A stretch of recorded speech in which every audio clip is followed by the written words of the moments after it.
Good evening, everybody. Wow, this is a remarkable turnout. I'm not sure if the pandemic's over or this is just such an important, interesting topic that we've attracted you all here on a Monday night. My name is Rod Cooker. I'm serving as chairman of Agenda Alexandria this year. If you don't know anything about Agenda Alexandria, we're about a 25-year-old public interest group, I'd say. And our slogan is, of course, taking a look at issues without taking sides. We do 9 programs a year.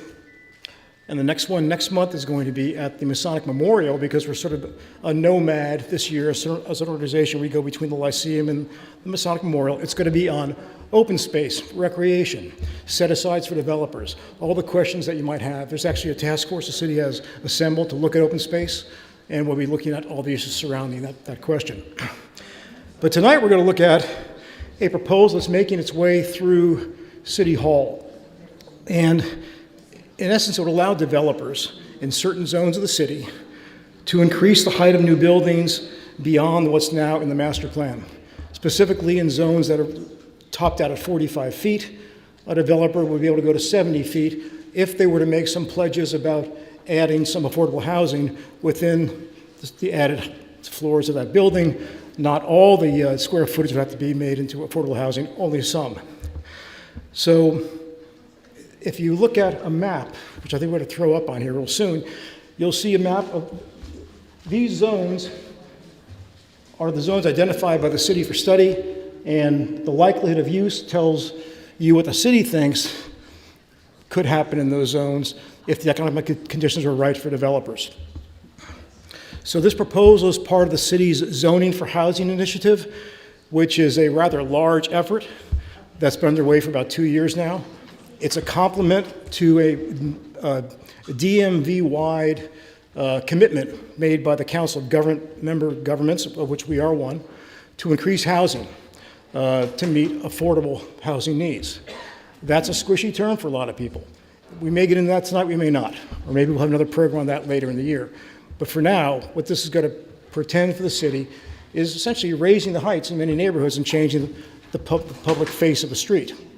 In return, though, the hope is that the city would get housing for people who are not able to afford to live here now. First responders, nurses, teachers, lower-level, entry-level city employees.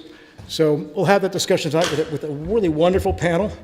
I want to introduce them now. On my immediate right is our new city manager, Jim Parajon. I'm so happy that he consented to be here. Thank you very much for coming. Next to Jim is Nate Hurto, who's a resident of Del Rey, who founded a grassroots organization called Save Del Rey. We'll find out why he did that. And last but certainly not least is Camilla McAfee, who's the Senior Vice President of Real Estate Development for Wesley Housing, which is a nonprofit, DMV-wide affordable housing builder. They have 1 or 2 projects now in Alexandria, which maybe you can talk about. So before we sort of begin, I'd like to give you each just a few minutes, and I mean a few minutes, to introduce yourselves, tell us why you're here, what your interest is in being on this panel, and then we'll go right into questions. There are Post-it notes that have been passed around, I think. If you want to write down a question legibly, we'll have someone in the board collect them. Is there a board volunteer? Yes, Mary will do it. So Mary Harris, raise your hand back there. You'll be walking around, and then we will add your questions to the rest of the questions that come in. And I think there's also a mechanism by which people who are watching online can ask a question. So let's get right to it. Let's start with you, Camilla. Why don't you introduce yourself, tell us what you do for a living and why you think this is an important topic. Sure. Hi, good evening. My name again is Camilla McAfee. I'm the Senior Vice President of Real Estate Development for Wesley Housing. I've been with Wesley for almost 15 years. Wesley Housing is a nonprofit developer that was formed by the United Methodist Church, Arlington and Alexandria districts back in the mid-1970s in response to the affordable housing crisis that was identified at the time. it seems that we're still in an affordable housing crisis, some almost 50 years later. So I am I'm aiming to work myself out of a job as a producer and a preservationist of affordable housing. Wesley has developed over 2,200 units predominantly in Northern Virginia, but also in the District of Columbia during that time. We have about 350 units in the city of Alexandria, some of which are now being proposed for redevelopment. We've been working in the city since the mid-'80s. We're interested in this topic because we're both beneficiaries, we're users of density bonuses for affordable housing, of course, but we're also beneficiaries of contributions to the Housing Trust Fund. Obviously, the biggest issue in being able to preserve units and create units for affordable housing is the fact that we are capping rents and therefore can only raise so much money for a mortgage. So we really need other tools to help subsidize the production of that housing. So interested in talking more. Good. Nate. Yeah. My name's Nate Hurta. I'm one of the co-founders of Save Delray. We're a group that was formed in March of last year, and really in response to a lot of what we saw as overdevelopment and risking the historic nature of Delray. I think there's, across Alexandria, we see all those signs in front of big, brand new buildings that says on this spot, such and such used to exist. And when you look across Alexandria, that's becoming more and more prevalent. The historic nature of our city is being undermined, and the development doesn't necessarily keep in context with the neighborhoods, right? A lot of multicolored brick, some type of beige or gray metal, all the way down Route 1. So what we did find was that we had a bunch of pockets across Delray of people with different issues, right, depending on where they live. Some of it was flooding, some of it was overdevelopment, some of it was parking, some of it was, fill in the blank. There's a whole host of concerns. And so we came together, a number of us, and essentially formed a bit of a confederation of folks that had common issues and concerns, and brought that together and really tried to educate our community. And in turn, we've also done a bunch of networking with people across Alexandria that are running into the exact same issues. So I'm really excited to be here because I think it's an important topic for Alexandria to discuss in depth, and think about the long-term ramifications, not just the short-term benefits. Thank you, Derek. Jim, thank you once again for coming. After you give a short introduction explaining sort of where you've come from to be here, maybe you could go right into explaining to people what we're talking about and what the genesis was of this proposal that has attracted so many people to this Lyceum tonight. Great. Well, first of all, thank you for having me. I've had a chance in my 10 months here to meet some of you in the room, and others I have not. I'm really looking forward to meeting those of you that have not had a chance to meet. A couple things. I also want to say thank you. I've had such a wonderful welcome in this city. My wife and I have settled in Alexandria recently, and it really is a special place. And when I use the word special place, I think it's very important to think about that in regard to the discussion we're going to have about affordable housing tonight. I think very clearly that you can have special places and also address affordable housing. As I said, I've been city manager for about 10 months. Really been excited about a lot of the things that happen in our city. Affordable housing is a really critical national need. I think just to give you some context, I think we all are aware that we have a significant segment of our population across the country, not just in Virginia and not just in Alexandria, that is cost burdened, where their housing expenses are covering more of their income than is typically prudent, which means that there's a stress level, not just for those individuals, but it also limits what how the economy can grow. So from my perspective, we're in a significant national issue. How do we address affordable housing? And I will also tell you, I don't believe you can build enough supply of affordable housing to meet the need. So that means that a comprehensive approach to how to deal with affordable housing is critical. It's everything from building supply to addressing things such as a stable funding source, to wealth creation, and how do you do that, and making it more affordable to live in our city, not just have a home or a housing unit in our city. So I think this is a critical topic. I'm really pleased to be here tonight, excited. I'd love to tell you I know everything about this topic. I do not, but I will try my best to answer any questions that you might have. Well, thanks, Jim. And of course, your planning director, Carl Moritz, is here in case there's something you can't answer. Maybe Carl can step up. Carl's been a frequent panelist over the years for Jen Alexandria. I thank you for that, Carl. Let's start out with your thoughts on the degree to which housing can be affordable. Right now, without this proposal, there's a lot of apartments being built in the city. It's mostly apartments, it seems to me, and they're mostly small, efficiencies in one bedrooms, and they start at market rates at prices that could approximate a mortgage if you had a down payment for a house or a townhouse or a semi-detached house. How does this proposal, if it's implemented, going to force down the prices to where, a teacher, our example, probably all night long tonight, can actually afford to live here and raise a family, not just live here alone? No, that's a great question. I don't think that the specific proposal about increasing the height to achieve some additional affordable units is going to move the bar dramatically in the direction you just described. I think, again, the way that we need to address affordable housing is a broad spectrum of tools. One tool is not going to solve this issue, nor would you want it to want to use just one tool. I think I mentioned this very early on when I had a chance to meet with some of the neighborhood associations and the Federation, which I'm really excited. I got a chance to meet several of them and speak with them on several occasions. I think that balance is really critical. And then when we think about balance, it's also a balance of solutions. And I go back to those three pillars that I think are necessary to address affordable housing.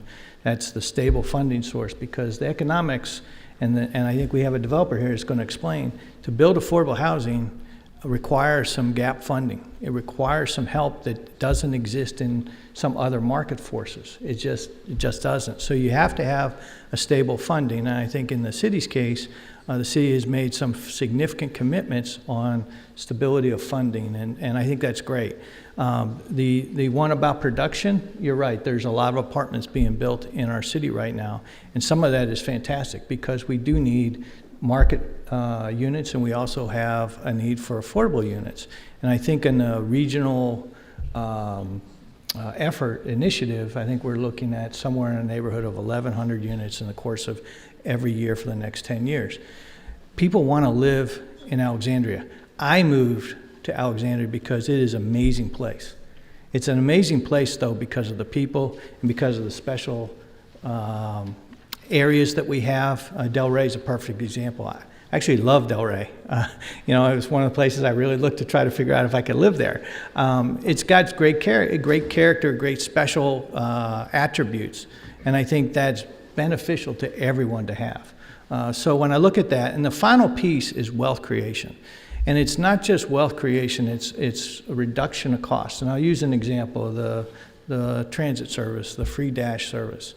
To many of us, that's not a big deal to pay for gas and cars. Nowadays it is, but for a lot of people it isn't. I think the reduction of some of the costs that we have and the cost burdens helps people live in our city more effectively. Being able to go to a neighborhood park walking as opposed to having to get in a car, that's positive. That reduces your costs, it reduces your utilities, reduces all those things. So those three pillars, I think, is what starts to drive how we can address the affordable housing in our city. Thank you, Jim. Camilla, you work for a housing developer.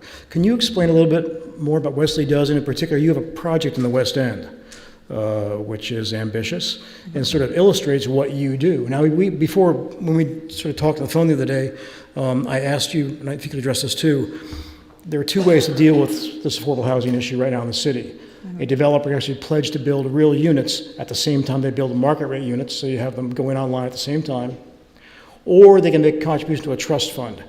You told me you prefer the approach of building the housing, even though Wesley gets money out of that trust fund. So it's sort of a double-edged sword. So explain the project you have, and how would you like to see the city move forward on this particular proposal on Heights, and would that really affect your business at all? Sure, there was a lot there. A lot of time. We started early. Try to parse through some of that. So to the point about units or dollars, right? Every developer, not every developer, developers that are pursuing some of these bonus opportunities, for their affordable housing commitments can sometimes provide on-site units, or they can provide a contribution to the Housing Trust Fund. It's correct that Wesley is a recipient of Housing Trust Fund dollars, and we need those dollars in order to build a lot of the properties that we build that are 100% affordable housing. My caveat to the preference for on-site would be for those areas of great opportunity in which a developer like Wesley may not have the opportunity to secure a land so that we could build 100%, such as Old Town, right, where land is going for 100,000 plus per unit when developers are building multifamily developments. We wouldn't be able to have that opportunity. So, if you can get 5 to 10 units or something in a property that's in an area of great opportunity. If I was sitting on the Housing Commission, I would say go for it. However, we do need that dedicated source of funding to get the kind of production that the city manager was talking about in terms of being able to try to put a dent in the need, right? Everyone is seeing numbers in the media every day about the astronomical shortage of housing of all types and of all incomes, right? There's a 5 million units of shortage of housing in nationally. There's this, I think it's close to almost 400,000 units in the metropolitan statistical area shortage of housing that needs to be produced over the next 10 years, 75% of which needs to be affordable. In order for us to put a dent in that, we need to build the kind of housing, affordable housing that Wesley builds. We talked about rental versus for sale. The biggest production tool in the U.S. today and over the last 30 years has been what's called the low-income housing tax credit. It's the way we leverage private dollars to invest in public goods such as affordable housing. So it's a tax credit that is federally mandated by the Treasury, but administered by the states that we're able to tap into, and that credit is utilized by banks and investment institutions and insurance companies to be able to offset their tax liability. And that gives the equity that we need in order to produce the affordable housing at the scale that we do. In terms of the density tools that we talked about, Wesley has been a beneficiary of the 7700 tool for affordable housing at our property, the Waypoint at Fairlington, which is right off of King Street near Fairlington community.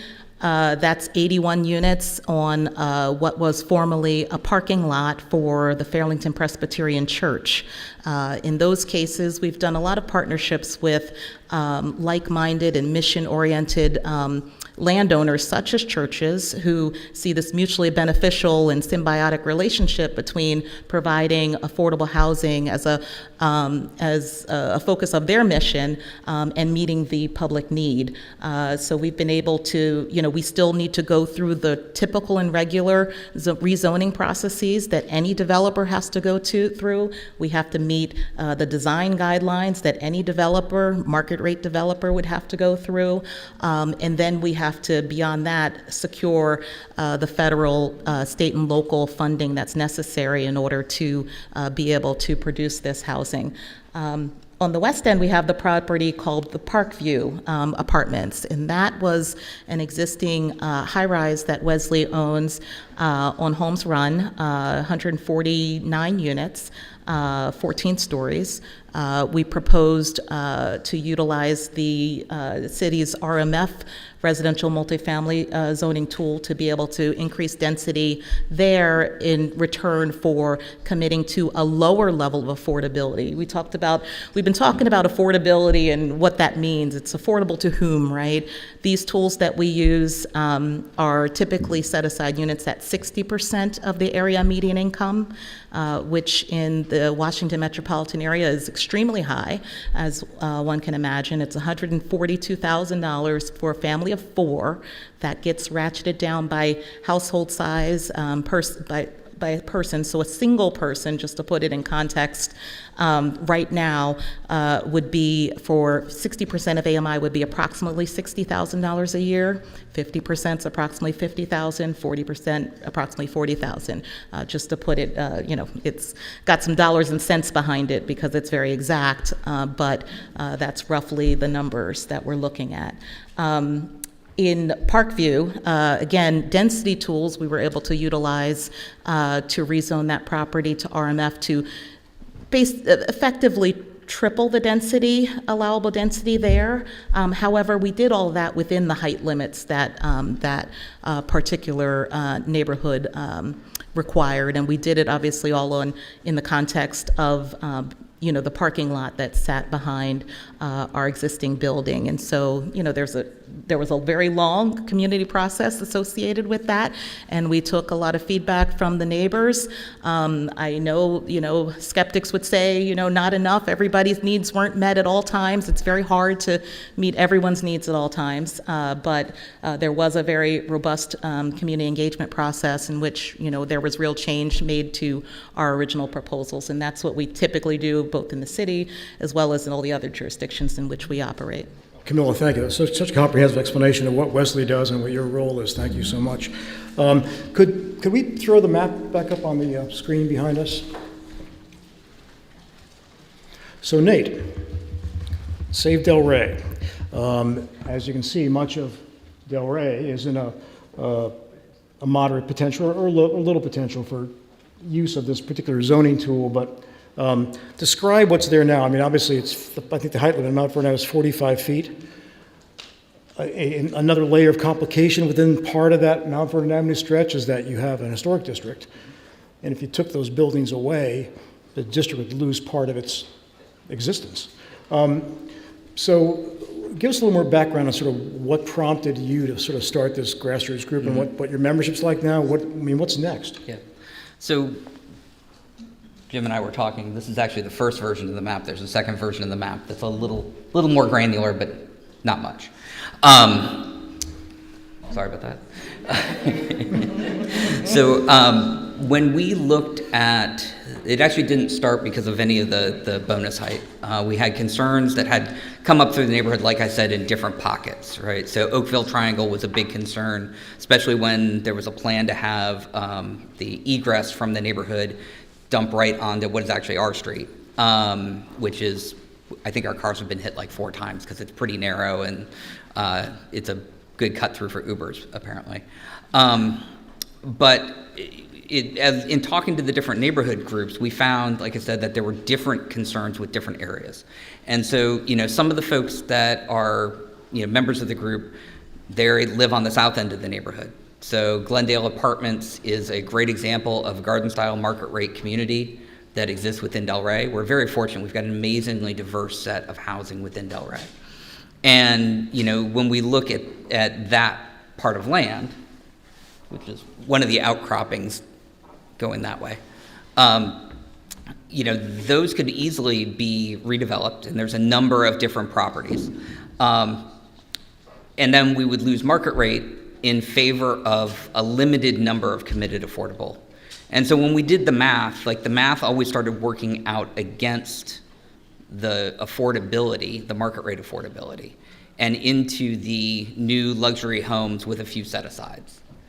And, I think that's really one of the things that we're seeing overall. Again, if you drive north on Route 1 and you see what's in Potomac Yard, look at the rental prices. So first of all, every one of those buildings has a for lease sign on it. According to the city's website that I looked at this morning, there's 5,800 unoccupied units in the city, which represents 8% of the housing according to the city's website. That's up since the 2020 census, when it was 6.1%. How many units? 5,800 according to the city's website. And so, when we look at those issues, that's a good example of concerns where people came to us and said, and this wasn't an idea that we had when we started, right? I lived at the north end, and I was like, well, we're going to have all the cut-through traffic, we're going to undermine the historic character of the neighborhood, which I think is an incredibly important economic driver for the city.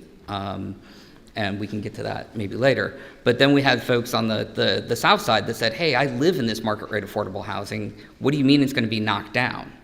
Well, I don't know that it will or won't. And one of the problems that we had with the concern, and what really grew as this very compressed timeline, there were 37 days between the first and second meeting, 72 days between the first public meeting and the Planning Commission meeting, was that the questions of which parcels would be affected, what the role of the community would be in saying, hey, hang on, this is a special place, whether it's Old Town, which is kind of the first piece that got us looking at which parcels are going to be affected. And the city staff, they didn't have enough time or resources to go investigate every parcel in the city, right? Our zoning is incredibly complex. But they didn't have the time or resources to answer the questions, but it seemed to get accelerated through really quickly. So, when we look at all of those different variables, this creates a pretty significant risk to what we consider the core of Delray. And if you haven't been there, you definitely need to come, right? It's a fantastic area. But a lot of what makes it fantastic isn't just that the buildings are older, right? Or that it's still got a Main Street appeal, right? It's that we've got people, one of which, Pat, is in the room, one of Alexandria's living legends, that has, put in a plug, people like her, folks that have worked on the Halloween parade, the art on the avenue, the turkey trot, we do things every Thursday during the summer, right? It's a very vibrant community. And as soon as you start trying to engineer that, right, that runs a risk of really undermining that. We're already seeing businesses being priced out because of building turnover and sale.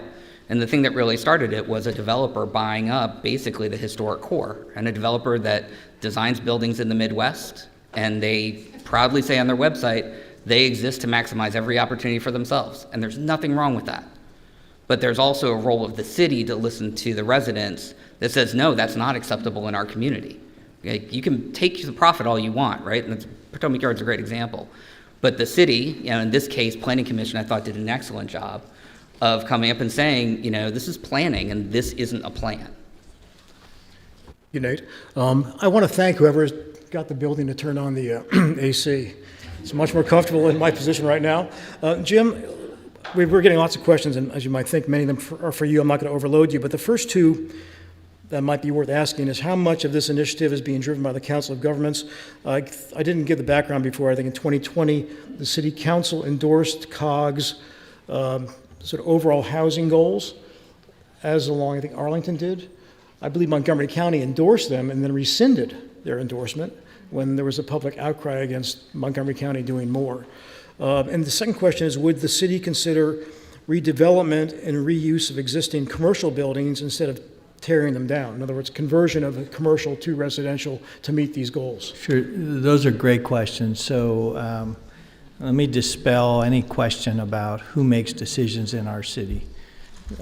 While we are members and partners in a lot of regional organizations, and I've worked in that environment for years and years and years, the decision on what to do in our city rests with the city council. So like all things, and I think I mentioned in the very beginning, affordable housing is a national crisis. It can't be solved by one city, can't be solved by one community, can't be solved in one neighborhood. It's got to be done globally. It's got to be done on a national basis with national policies. It's got to be done on a regional basis where we're all trying to do a piece. And I think what the Council of Governments did was identify a common need, which was obviously affordable housing, and then trying to figure out what made sense on a regional basis. And the city was a participant in that. But decisions on what actually gets built, what actually gets done, is driven by the city council and the community's input to that. So that was the first one.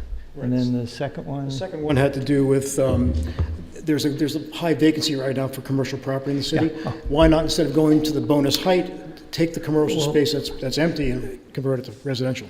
I wish I knew who raised this question because it's a great question. The answer to this is we're doing it. Remember I talked to you about the way to address affordable housing is comprehensively. It's not with a single tool, one or two tools. Well, what we're doing today, and what we've actually had some projects move forward that are converting somewhat outdated office buildings in our city and converting them into housing product.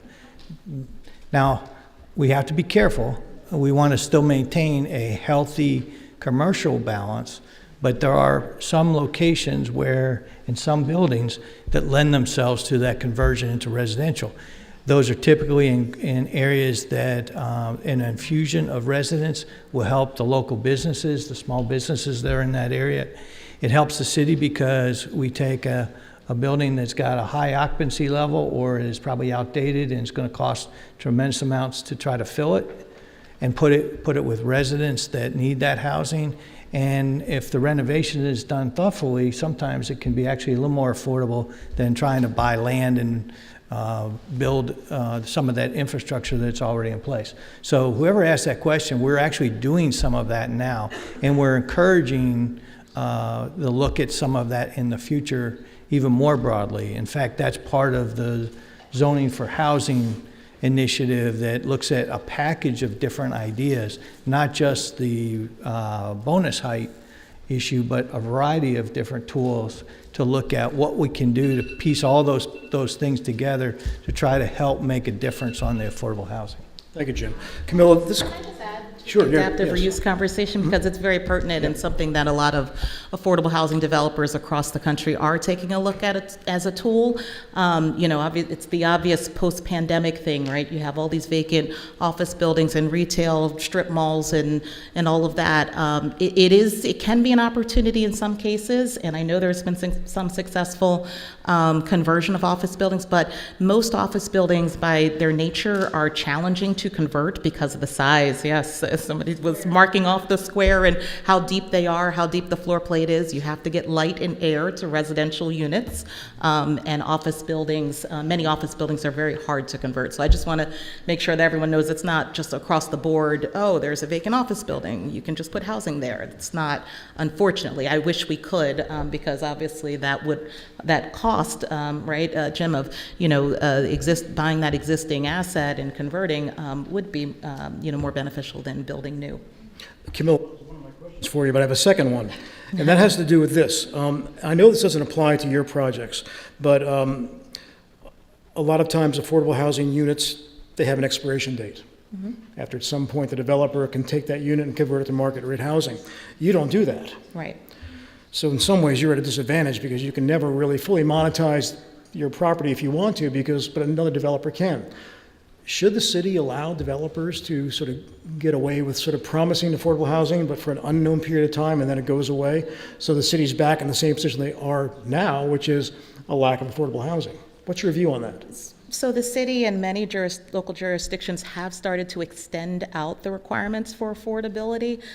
Forgive me, I believe in the city right now, because we don't do it, right? I don't always pay attention to the exact numbers. Some are 60 years, some are 70 years, some are 99 years long. But Wesley, by its nature, of course, in its 501c3 status, we have to maintain the housing for the long. It's part of our mission. It's why we're in existence. But so there are those longer affordability periods. The things that we're seeing roll off now are a lot of the things that were built in the 70s and 80s and only had 30-year affordability restrictions, maybe federal funding from HUD that expires. But absolutely, I think there should be, and Wesley has been willing to commit to those longer affordability periods and intend to maintain it as such. Moritz, I hate to put you on the spot on this. Do you know, generally speaking, what the average is for the lifespan of an affordable unit when it's pledged by a developer? The speaker was absolutely correct. We moved away from the 30 and 40 years and going to the longer numbers. So I can't recall off the top of my head either what the last couple of projects have done, but it's getting towards a much longer periods now. Okay, thank you. Nate, here's a question that is something I think your website speaks to. And maybe the city manager might want to address this too, but this has to do with how is the infrastructure in the city going to keep up with this amount of development? We've seen a phenomenon in Old Town, parts of Delray, parts of Alexandria, where as we built more and rainstorms become more prolonged and more intense, that there's been a lot of flooding in the neighborhoods. To the point where some people are really angry because they're spending $10,000 every year to get their basement, pumped out. Is there anything that you've seen in this proposal that's going to address what your concerns are about what could happen to just the occurrence of flooding in Delray versus what it is now? I mean, I think that's kind of mixed. So, we're pretty fortunate that the chair of the ad hoc stormwater committee, who is an amazing person and has done incredible work, is also the president of the Delray Citizens Association. So we are very close to being informed of what's going on there. I think there's some mixed conversations. One of the things that we've seen is a heavy emphasis on stormwater management in the new development, which is great. We've seen some of that, which is a little suspect. Not from me, but from people who get excited about stormwater because their houses flood. But I mean, I think the stormwater one is one that the city has started doing a better job of. As somebody who has had tons of basement floods and 2 feet of water in their backyard, it's improved. And it should still keep going. One of the so that is certainly a concern in some areas of Delray, Old Town, et cetera. When you're at the bottom of the hill, right now it's still just flooding. The infrastructure concerns though go beyond just a stormwater, right? So you've got sanitary sewers that are terracotta pipe that are undersized, that are currently not separated, although that separation project is underway. So there are a lot of those types of issues around sanitary sewer and stormwater, and we got some chuckles from the press on our very first flyer that poked some fun at that. But the infrastructure issues go beyond that. Some of the hot buttons for some of our members have been the schools, right? Alexandria schools are overcrowded. One of our members actually joined after the child was stabbed up in Bradley Shopping Center because they were encouraged to leave campus during lunch because the schools are too crowded. So building that infrastructure first, looking at the roads. I know that there's an effort to reduce the amount of parking and cars and all of that, but I mean, people drive, right? I don't think you're going to take a family of 4 to soccer practice with the dog and a car full of coolers on your bicycle. Maybe you will if you're lucky enough to live biking distance to Simpson Park. Maybe you will, but I think that's an anomaly, not standard. So I think having a more rational conversation around the infrastructure, not demonizing auto traffic, as a non-starter, which we see a lot in the conversation around density. Not guessing at the impact that people will have. And I think, if we look at the HHS building, the developer's assessment of the sanitary outflow, of the car traffic, of the foot traffic, of where we're going to park the scooters and the bikes and everything else was grossly understated in converting that from, or demolishing it and converting that into apartment living. I'd like to just point out one correction. Go ahead. So there are three jurisdictions have signed up for the COG initiative: Alexandria, DC, and Prince George's County. The rest, Fairfax County, Loudoun County, Prince William, et cetera, have not signed up for it. Not Arlington? Not Arlington, no. Okay. They have set their own goals. Right. They also there's a movement right now also pushing back on the stormwater remediation zoning because it's making housing too expensive. No. So again, a lot of these are really intertwined issues, and to Jim's point, there's not one answer, but it's a myriad of things that compound each other. Can I Yeah, just of course. add on the infrastructure? So I think there's a couple points I'd want to share. One is take a look at our CIP, our capital improvement program. It's a 10-year program. That program is starting to adjust, and it's adjusting to address more of our existing infrastructure. I think if you look at last year's, or this current year's capital improvement program, you'll see more emphasis on what I'll call the nuts and bolts of our infrastructure and putting investment in what we currently have and upgrading it and improving it. Because I do agree wholeheartedly that there's, I'm a homeowner too, and flooding, fire, congestion, all those things affect how we live. And so I hear you. I would say I think the city is moving in a very good direction in that spot. The stormwater is a good example. There's a lot of actions that are in place to try to make some significant move on that. The second thing, though, I would say, and it's really related to development, I think it's important, because I've seen it better in this city than I have in some of the other great cities I've worked. There is a high level of emphasis on the impact of a potential project to our infrastructure. I see a lot of studies, I see a lot of analysis. Now, you may disagree with some of that analysis. I'm not suggesting that there isn't room for disagreement. I will say, though, that it gets analyzed very detailed, at a very detailed level. Probably more so, as I said, than I've seen for other great cities, some of the best cities in the country. So I would say that the way that we handle the review of a development process or a development project does lend itself to some fairly significant levels of analysis. Now, that may get it wrong sometimes, but I think that information is out there for people to look at and ask questions about. I think that I wanted to share that because I think that and the fact that all of the proposals and discussions and initiatives related to development all have public hearings. They have a lot of input with our citizenry. Now, one of the things that we are working on is the timing of that input. I know Carter's in the audience. I talked to her one of the first meetings I was here. We need to do more of that earlier on. And I think that's an emphasis point that we're stressing with our staff and with our communication strategy, where early on we're talking about these things. Mm-hmm. You mentioned days. Those should not be days. Those should be very well vetted discussions, because at the end of the day, the community's interest and these are community policies. They're not Jim Parajon's policies, Jim Parajon's approach. They're the communities, and it's the community's vision that's articulated in these policies that the city council adopts. So just kind of wanted to share that with you, because I do think Alexandria is a little different and a little unique in many respects. Actually, that's, again, one of the reasons I really wanted to be here. You may want to take another sip of water, because these questions are for you as well. I've gotten more than 24 questions, and the themes are, as you might expect, related in many cases. There are two themes here in terms of effects on communities. Some of it, might be classic NIMBY, if you want to call it NIMBY concerns.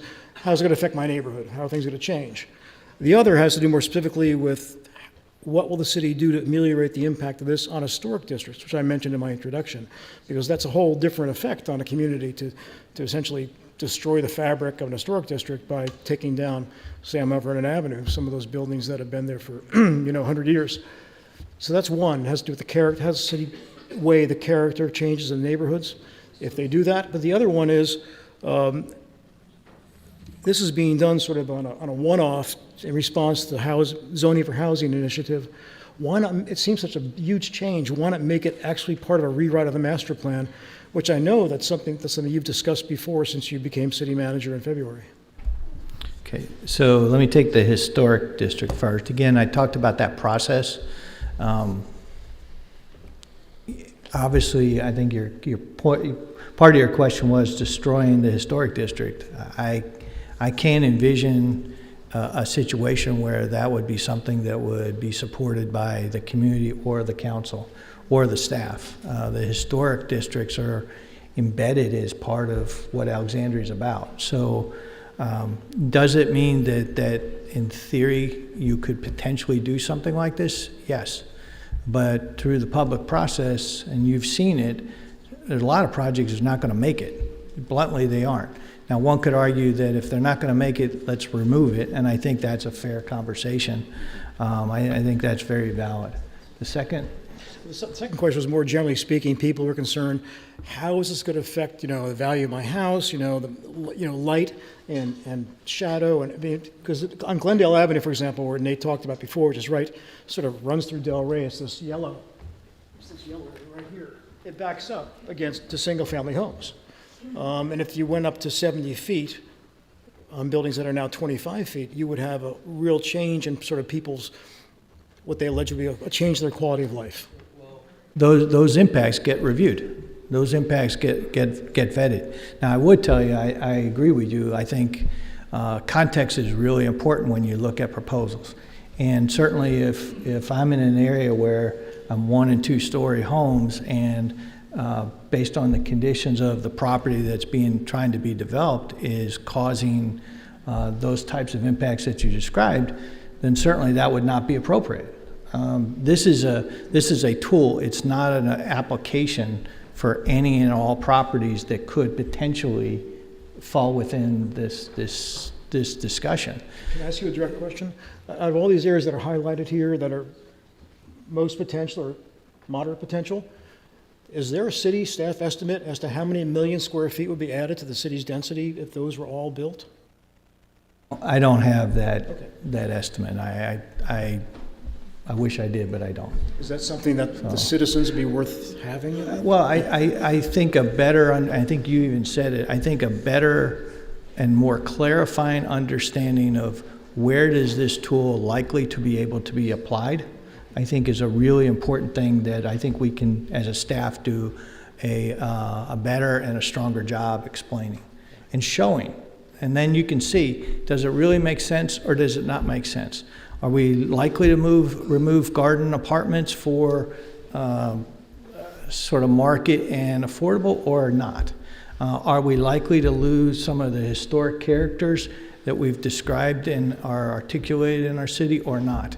I think the level of detail that we're going to need to come back with is really important to the discussion, because I think we have a similar goal. At least I hope people realize that some of the things I'm hearing tonight, I have not heard anyone on the staff or the council or anyone I've talked to that wants to hinder our historic character, for instance, or our historic districts, or create an impact where a family is living next to a structure that has basically ruined their livability.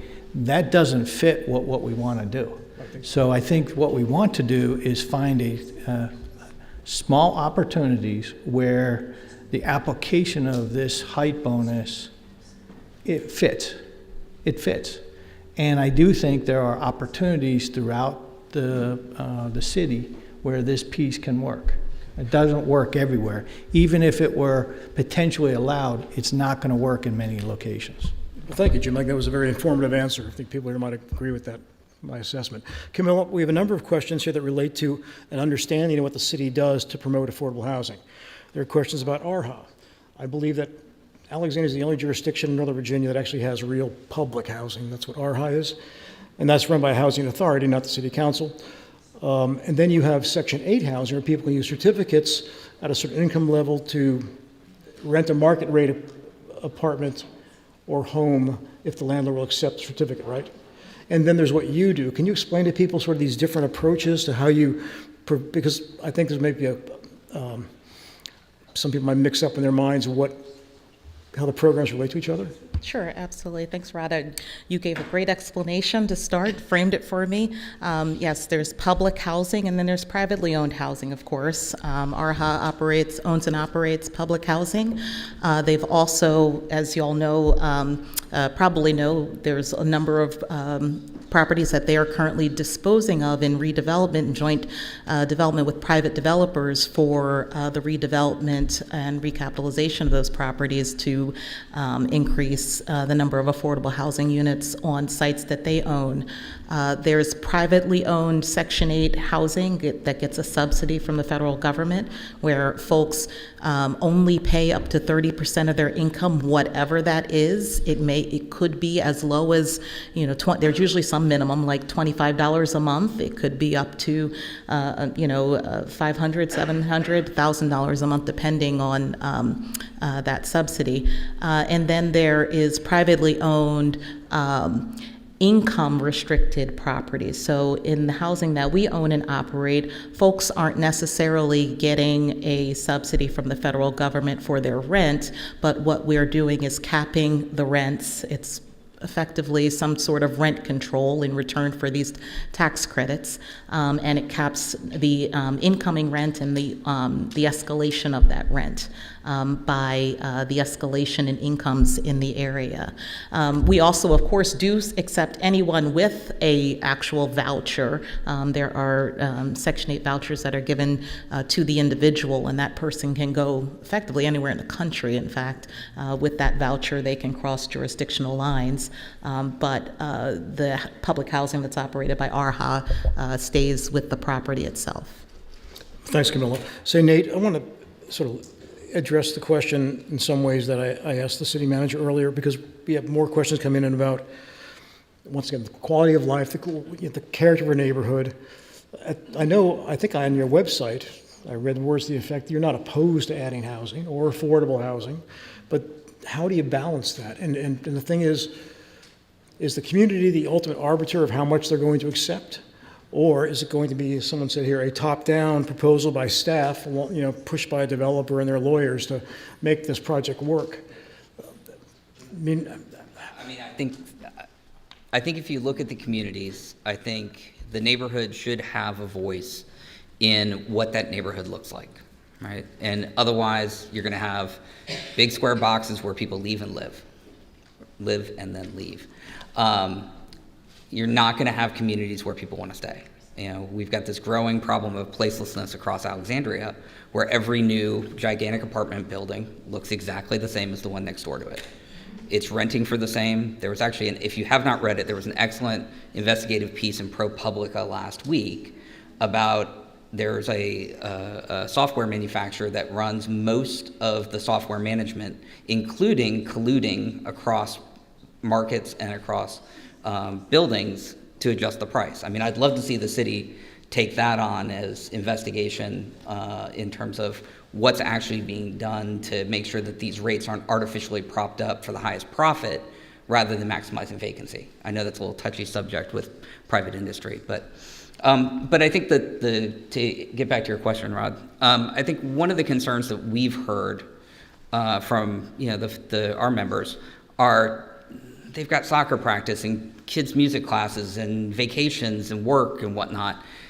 They don't want to make a profession out of monitoring the SUPs, of going to every meeting, right? No offense, Carl, to your team, they're great, but not every Tuesday, right? Like, those are the things that people are like, why can't we just know that I moved in next to the Health and Human Services building and it's 30 feet tall, 25 feet tall, and it's an office building, and that's fine. But now I've got to go hire a lawyer, and I've got to go to meetings, and I've got to write letters, and I've got to engage my neighbors, and I've got to do all of these things to make sure that the neighborhood doesn't change significantly, right? And I think you made an excellent point that in some areas that works great, right? My wife and I looked for our house for a year because every street in Delray is different. Mm-hmm. That being said, I don't think people who moved into a neighborhood, specifically for a lot of the character, a lot of the community engagement, like I said, if you haven't been down to Delray, come down on the first Thursday, come down on Art on the Avenue, which is November 5th now? 12th, sorry. We also have the Halloween parade, which you should definitely come down to. It's one of the greatest events. It's Sunday before Halloween. I'm just going to keep plugging Delray here. But that they don't want to see a developer with a very well-connected lawyer that gets paid a lot of money, that just sits there and constantly is engaged with staff and is monitoring what's going on in the SUPs and is negotiating on how do they find every loophole through there, right? And I think that's that's a big quality of life issue, because it gets draining, because people have things that are important to them, and it's not, making sure that the developers' lawyers get to bill a lot of hours. I think at some point, if we're successful, right, those lawyers are going to have to send us a Christmas card. I'd like to pose this question both to the city manager and to Camilla. This has to do with sort of the outcome of this proposal.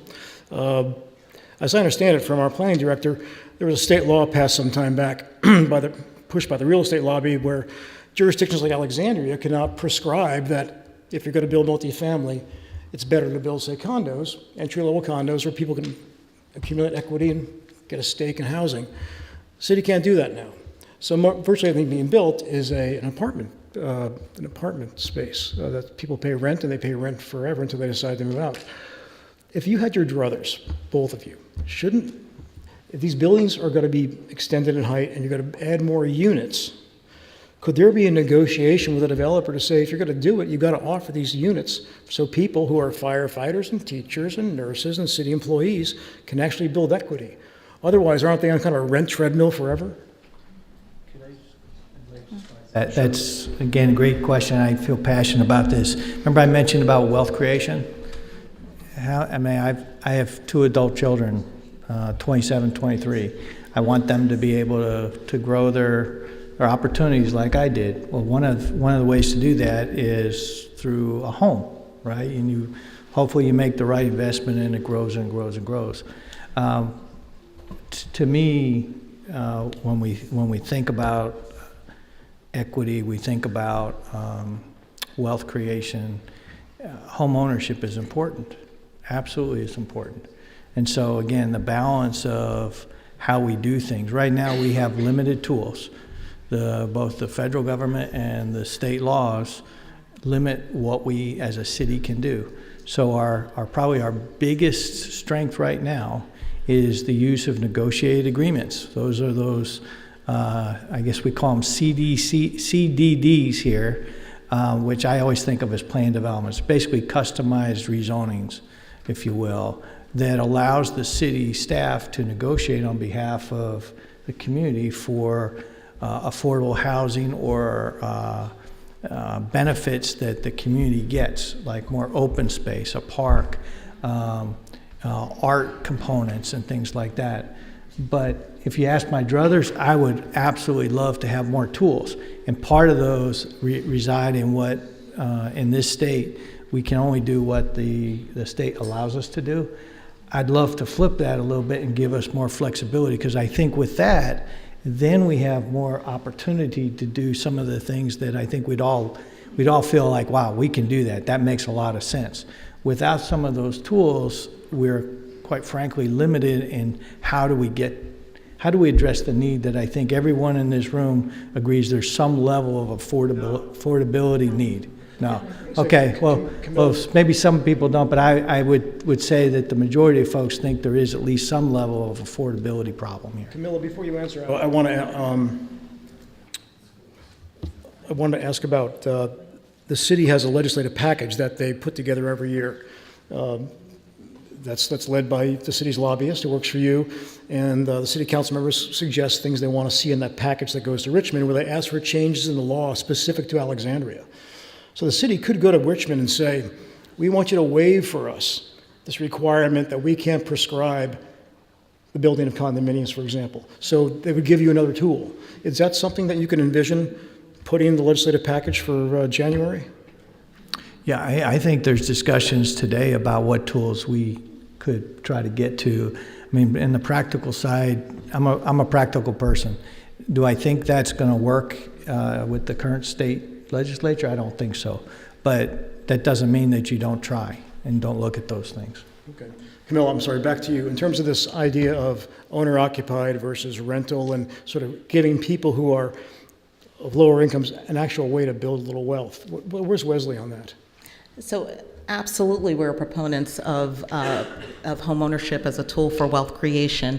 The challenge and constraint is what I had referred to as our biggest production tool. The low-income housing tax credit mandates it must be rental.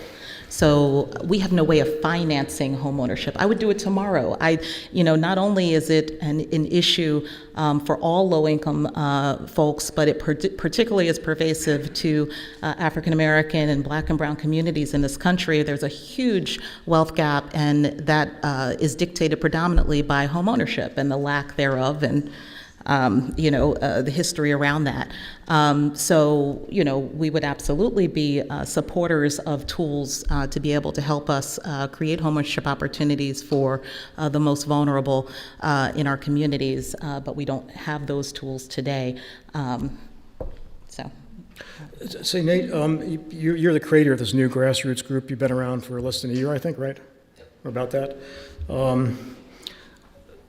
What is the city doing right, and what is the city doing wrong in terms of walking projects like this through the citizen engagement process, so that you don't get to a point where it becomes, a front page conflict in the Alexandria Times or the Washington Post or on Alex Now? Or, what can be done to make people like you, who have an interest in this and have an opinion and maybe have some knowledge about it, more engaged in the process?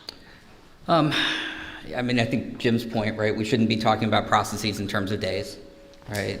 I legitimately think that staff wanted to answer the questions that people had, right? They were very specific, and they just didn't have the time or tools to get it done, right? There was a very rushed process here. And so I think, a longer engagement period, more thoughtful review, understanding kind of what's going on, be number one. Number two, and the biggest value I hear back from our members are, thank you for making sure I don't have to go sit on the city website, right? In Arlington, if something's going to affect your neighborhood, there's a postcard dropped on your front door, right, or mailed to you. So better communication, and don't assume that people are sitting around visiting the city website. I spend a lot of time on the city website. It's fascinating. It's actually really well done. There's a ton of data on there, which may help or hurt. I don't know. But better engagement from that perspective. And then, in talking with, the mayor, the vice mayor, members of council, one comment stuck with me in the whole thing, right? And there were a lot of comments, right? Council members getting giddy over the proffer, which, look up the definition of proffer and bribe, they're not too far off. But one of the members of council said, you've got to talk to staff before it gets to planning commission. Because if staff says, this is our recommendation, unless there's something really egregious, planning commission is going to go, well, we pay you to look at this. You're smart. You do a great job. We're going to take your recommendation. We're going to move it to the next piece. Council, which I'm assuming asked planning commission and staff to go do the investigation, got what they asked for and says, yes, thank you for bringing me the thing I asked you to bring me. And that comment really stuck with me through this whole process, because that is not an engagement of the citizenry, right? That is, just a process for the sake of process, right? Now, I want to be very clear, right? I think staff is trying to do the best they can. They're probably understaffed, I would guess, have got a lot on their plate, a lot of pressures. I'm assuming they're getting phone calls and texts from all of the attorneys on a regular basis. But it's really disappointing, right, when we, when a ton of people show up to planning commission and say, hey, this is a concern for me. Now, I've asked questions of all of you, and you don't have answers. And immediately, Council Connection, lambasts people that are saying, hey, I'm engaged in my community process as misinformed, when all of that information came from the city. So, that part is really broken, right? And that's not a staff issue. And I think even talking about it in terms of council's priorities, really, I think, is a disservice to the people who are residents here, because it should be our priorities, not council's. Thanks. Wait. Hey, Jim?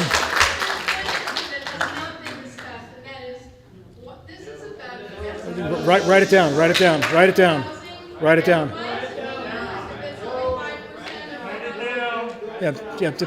Please sit down. Jim, you wanted to respond to that? Go ahead. It's all right. That's fine. We'll just move on. That's.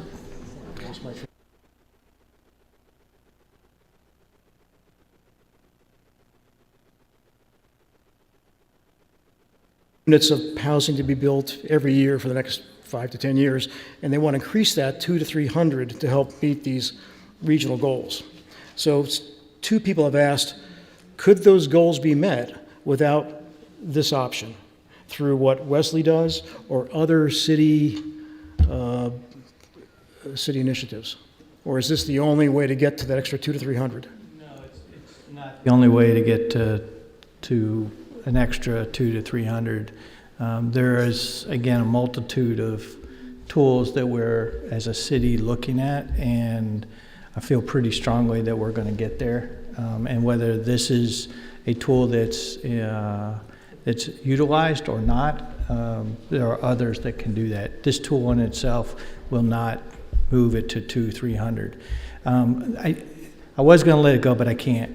The city council priorities are the community's priorities. The city council doesn't establish. We can argue this, and that's fine. I would tell you, if you look at the 6 city council priorities, they weren't just developed by 6 individuals or 7 individuals. They were developed based on the adopted plans, based on the conversations that many of you have had with council and others in the community have had with council. They're an articulation of the community. Now, you may disagree with those, and that's fine. But the question is, are they an articulation of the community's goals in general? To many of you, they aren't, but some of you, they are. Please be polite. Please be polite to our guest, because you have a chance, obviously, to deal with the elected officials. They'll be running again soon enough, and you can talk about this to them online and in person, if you can find them. I shouldn't have said that. Jim, when we talked earlier on Friday, you said to me that right now the city's ambition is that before the end of this year, some version of this might move forward to the Planning Commission and Council, but it would be part of a menu possibly of other options, correct? No. Let me clarify. Okay. They won't go forward for any type of Planning and Zoning Commission or City Council action. The package of different ideas will start to move forward before the end of the year, so there can be starting the discussion and getting the input that you've described and others have described. Many of those actions would not take place before the end of the year. It's just not possible. Given that, I think there was and part of the democratic process is in this effort, there was this issue was raised, and the need for more time, the need for more information, the need for further vetting of this proposal, that was heard. And staff's direction then was go back and look at the entire package, start to answer some of these questions that have come up, and start to bring that forward to council for discussion, not for action. Okay. Well, thank you for clarifying that. Just to say, right, Planning Commission, even the people who didn't believe that there was going to be unintended consequences, acknowledged the input, right? And I think, one of the things that gets lost, and I just kind of want to reiterate this, is, we are a community, right? And we can disagree, but I think that conversation needs to happen. And, that's one of the things that I think is a very bright spot out of this, right? Is a lot of people are paying attention, and this is built up, right? I mean, I wasn't involved in this for a while, and I heard people talking about 20 years ago, right? And it's death by 1,000 paper cuts going through. So, this is, and I'm sure this is brand new, this has never happened in any other city, right? Experience, no. But I do think that this is a good example of, an opportunity for people to kind of re-engage, and Alexandria hasn't had problems for a while. We have, but a lot of the impetus for getting out there, and I do applaud Planning Commission for, even the people who didn't believe it was going to be a problem, for saying this is enough of community input. We need to give staff more time, more tools, and come back to us with something that the community supports. So, I mean, I think we need to applaud that effort as much as it was painful to get there, trust me. Camilla, do you have any final thoughts? No, I just appreciate the fact that, I think there's a general recognition of inclusivity, right? That we want to be a welcoming community for a number of variety of different people, and I'm encouraged by some of the support for some of the affordable housing efforts that Wesley and other counterparts that are trying to produce and preserve affordable housing in this community. We really didn't delve into a lot of that. The loss of market affordable housing that is endemic in not only in the city but also Arlington and Fairfax County, that's really putting some exacerbating pressures on affordability in these communities. So appreciate. Let me ask you your opinion on a phenomenon that's happening in Delray. There are lots of small houses that were built 1,200, 1,300 square foot, maybe two-bedroom houses built post-war, or maybe even they were bungalows.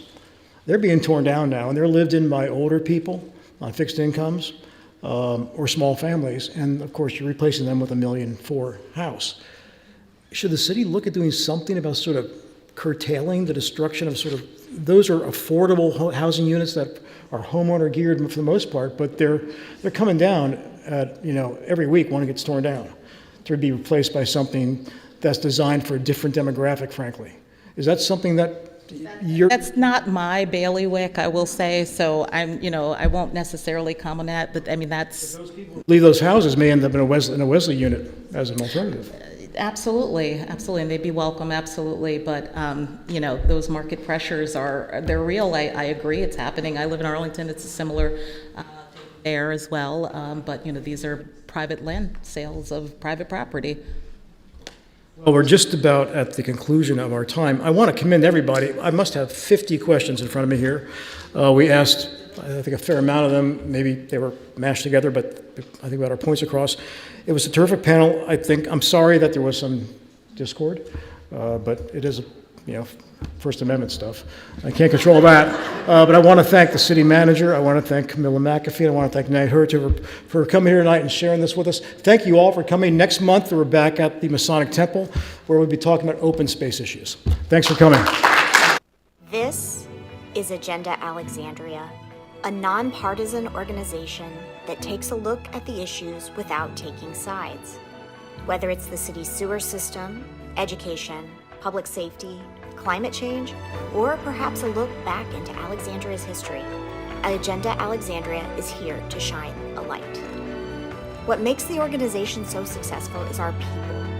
The people who run it, our panelists, our moderators, and of course, our members. Agenda Alexandria is a member-funded organization, and we invite you to become one today by visiting agendaalexandria.org.